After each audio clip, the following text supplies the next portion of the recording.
pedesaan, untuk beasiswa, kemudian untuk menggerakkan aneka ragam pertanian. Nah, semuanya itu tujuannya adalah untuk memberantas kemiskinan ya. Hortikultura itu menyangkut ke kultur budaya. Jadi manusia yang berbudaya itu adalah juga yang sudah diam di satu tempat, menanam dan menunggu tanam itu berbuah, berhasil, memberikan hasil, dan dari hasil itu dimakan. Menyatukan perubahan lebih banyak lagi. Akhirnya apa? Perubahan itu diinstitusionalisasikan. Punya jahe nanam jahe, punya sorghum makan sorghum, itu kan baru. Akhirnya 10 tahun yang akan datang menjadi normalitas yang baru. It is so normal for you to cook, bumbunya ada dari belakang. It is normal for you untuk tidak selalu makan nasi tapi bisa makan yang lain. Yang awalnya dimulai sebagai sesuatu yang baru. Kemiskinan struktural terjadi karena warga tidak punya akses terhadap hak-hak dasar pendidikan, kesehatan, dan ekonomi ya. Pembina, ketua, sampai relawan itu harus bergerak turun ke bawah, tidak cuma lempar bantuan, tapi dia harus memahami, mempelajari, mencari penyebab masalah, menawarkan solusi. Gerakannya itu memberdayakan masyarakat. Isu pangan dan isu sustainability, juga isu climate change itu menjadi sangat penting. Yang menurut saya sudah sangat tepat adalah melibatkan warga lokal, karena itu adalah kunci. Nggak mungkin berhasil, nggak mungkin bisa kalau gerakan apapun yang terjadi di sebuah lokus yang katanya ingin melakukan perubahan di lokasi itu, tapi tidak melibatkan masyarakat lokal.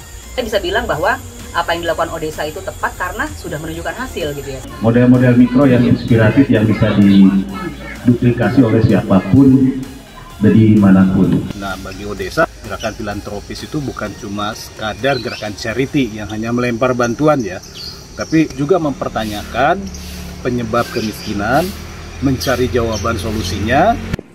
Anda nggak bisa jadi Sinterklas. Atau Odesa cuma seperti kayak lembaga charity. Saya nggak mau.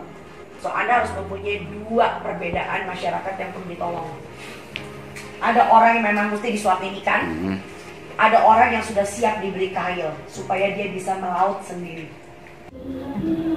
Barefoot College, pengajarin orang-orang di desa, di kampung yang betul-betul praktis. Ya, siapa yang bisa ngajarlah gitu. Jadi Odesa ini saya melihat sebagai satu kandidat untuk Barefoot University yang bisa dimulai kapan saja gitu.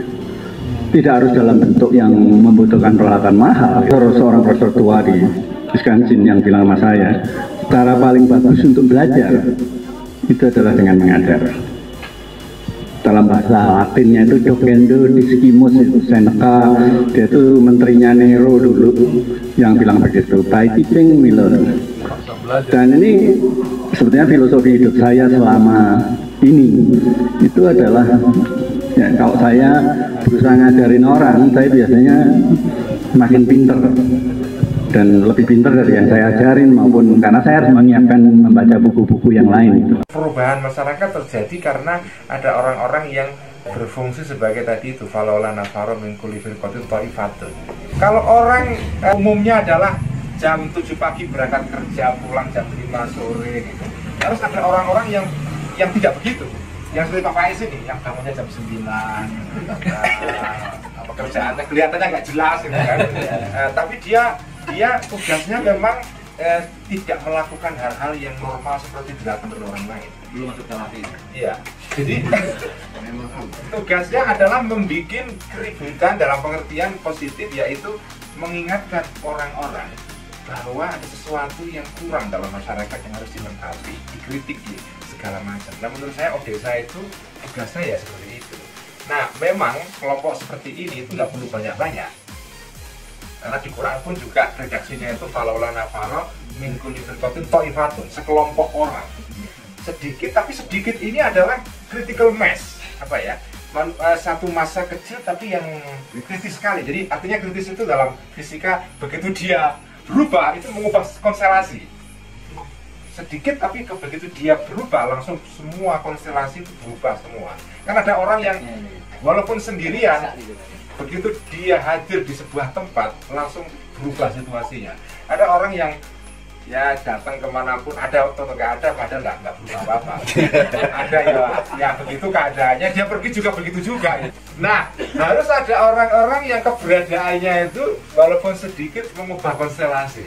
Nah, Ode saya itu tugasnya adalah ini, ya, dalam bahasa Inggrisnya itu game changer gitu ya, mengubah, mengacau memang, tapi positif ya, mengacau positif kan.